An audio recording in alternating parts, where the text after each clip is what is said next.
Di video ini, kita akan kenalan sama fitur bahasa C# yang bernama Delegate. Kita akan coba lihat gimana sih Delegate bekerja dan gimana dia itu bisa ngebantu bikin codingan kita lebih modular dan lebih mudah untuk di-manage. Yuk mulai. Delegate. Mungkin kita pernah menemukannya di skrip orang lain, atau mungkin kita sendiri pernah menggunakannya, tapi nggak begitu paham maksud dan penggunaannya. Makhluk macam apa sih Delegate ini? Menurut saya, Delegate ini adalah fitur yang cukup unik yang ada di C#. Pada dasarnya, delegate itu memungkinkan kita untuk menyimpan function di dalam suatu variabel. Untuk memahaminya, coba kita lihat satu contoh penggunaan delegate yang sederhana. Di sini saya punya satu static class yang namanya math operation, yang isinya sangat simpel, yaitu ngeprint log ke konsol berdasarkan nama functionnya. Jadi ada add, multiply, dan power of 2. Perhatikan bahwa add dan multiply memiliki function signature yang sama, return type-nya void, dan menerima dua integer value. Sementara power of 2 hanya menerima satu integer value saja. Kemudian saya punya satu script monobehavior kosong yang bernama GameManager. Pertama-tama kita akan mendefinisikan sebuah delegate. Caranya gampang. Pertama kita define aksesornya, public, kemudian delegate, lalu kita deklarasikan function signature-nya, yaitu dalam hal ini saya akan menggunakan void sebagai return type, dan nama delegate test delegate, dengan parameter integer A dan integer B.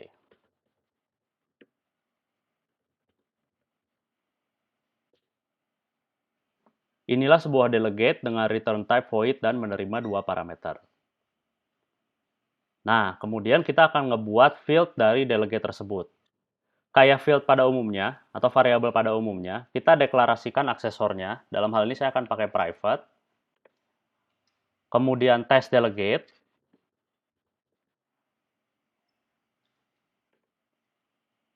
Dan nama variabelnya. Dalam hal ini saya akan pakai test delegate function.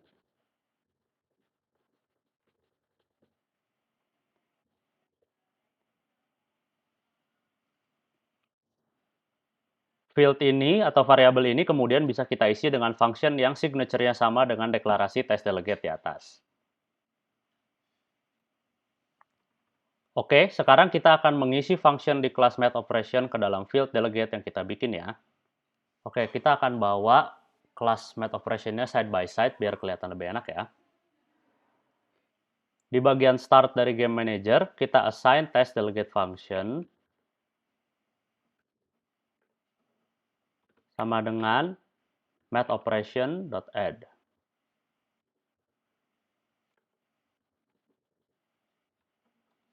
Kita bisa lihat bahwa test delegate function ini menerima function sebagai value dari field-nya, mirip dengan variabel biasa.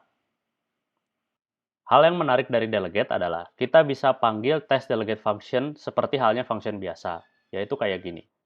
Kita coba panggil test delegate function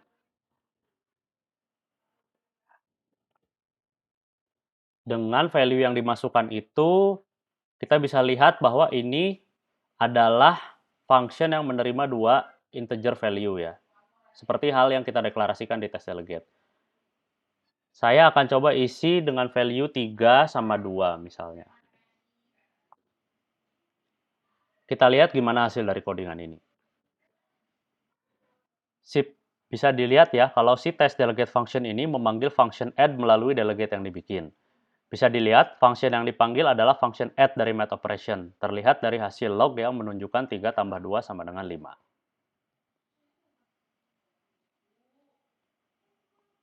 Sekarang kita coba ganti assignment si test delegate function ini dengan multiply.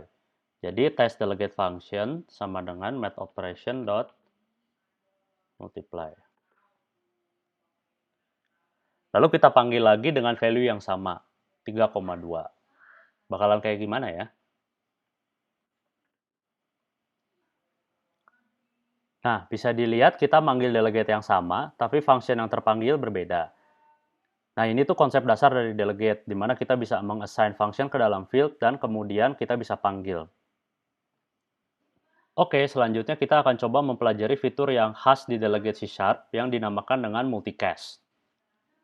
Multicast itu ngebikin delegate untuk manggil banyak function sekaligus. Contohnya seperti ini. Multicast di delegate dijalankan dengan menggunakan operator plus sama dengan. Kita coba balikin pemanggilan pertama dari test delegate function ini jadi add.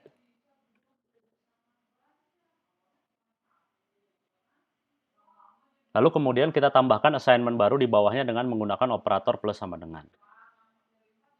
Test delegate function plus sama dengan math operation. Kali ini saya akan menggunakan multiply ya. Multiply. Dan kemudian kita panggil delegate functionnya seperti sebelumnya. Test delegate function 3,2. Apa yang terjadi ya? Kita bisa lihat di konsol ya, kita manggil test delegate function sekali, tapi function add dan multiply ini kepanggil dua-duanya. Nah, ini yang namanya multicast. Multicast itu sangat berguna kalau kita ingin mengimplementasi observer pattern seperti pada event. Di mana kalau kita ingin ngejalanin beberapa function sekaligus saat ada satu trigger event aja. Event akan kita bahas lebih jauh di video terpisah ya. Nah, selain nambahin function, kita juga bisa ngurangin function yang udah ditambah. Pertama, kita coba jadiin assignment-nya jadi plus sama dengan semua ya. Jadi ini mathOperation.add-nya kita jadikan plus sama dengan. Nah, terus setelah penambahan ini kita coba kasih log khusus buat pemisah. Debug.log. Nah, habis ini kita akan hilangin function add menggunakan operator minus sama dengan. Test delegate function minus sama dengan math operation add. Habis ini kita panggil lagi functionnya. Test delegate function. Saya pakai value yang berbeda deh. 5 sama 3. Kita lihat apa yang terjadi ya. Nah, bisa dilihat nih, kalau pemanggilan delegate yang kedua itu cuma manggil satu function aja, karena kita sudah kurangin assignment-nya. Sekarang pertanyaannya, apa yang terjadi kalau kita ngilangin semua assignment function yang udah kita panggil? Cobain ya, coba kita tambahin pengurangan dari multiply dengan operator minus sama dengan juga. Test delegate function minus sama dengan math operation dot multiply. Hasilnya muncul null reference exception nih guys. Jadi isi dari field delegate tersebut tuh null. Artinya isi dari function delegate itu bisa kosong. Kita juga bisa dapetin hasil yang sama dengan cara nge-assign value null ke dalamnya. Mari kita cobain ganti deklarasi pengurangan delegate di bagian bawah ini dengan satu assignment null aja. Lalu kita akan coba tetap panggil dan lihat hasilnya. Jadi test delegate function sama dengan null. Seperti yang bisa dilihat, hasilnya juga null reference exception seperti sebelumnya ya.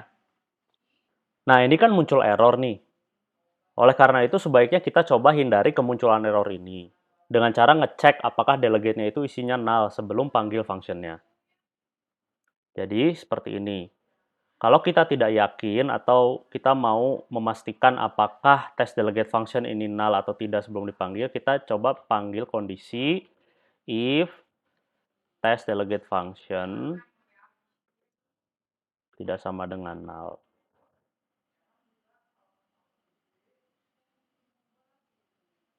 Nah, bisa dilihat ya, jika isi field delegate ini kosong, maka function tuh nggak akan dipanggil dan error nggak akan muncul di konsol. Alternatifnya, kita bisa menggunakan null propagation operator seperti ini. Jadi, kita tidak pakai if, tapi kita pakai null propagation operator.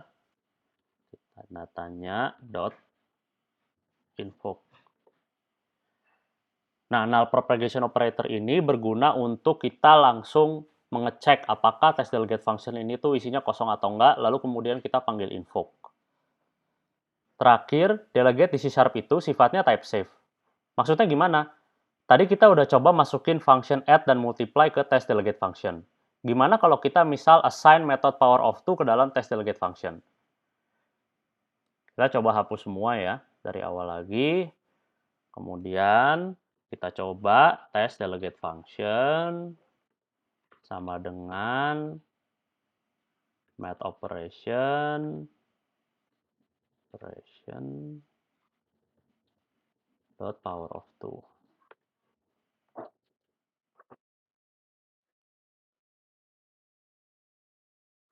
Kelihatan ya, muncul error no overload of power of 2 matches delegate game manager dot test delegate.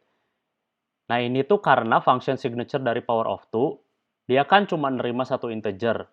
Berbeda dengan deklarasi delegate-nya, di mana delegate-nya itu menerima dua value integer.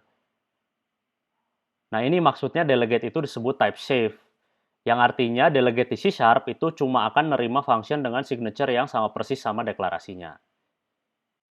Oke, kita udah coba belajar gimana ngedeklarasiin delegate dan fitur-fitur dasarnya. Pertanyaannya, kalau di game, penggunaannya itu buat apa sih? Ini akan aku bahas di video berikutnya ya, jadi tunggu video selanjutnya ya. Thank you.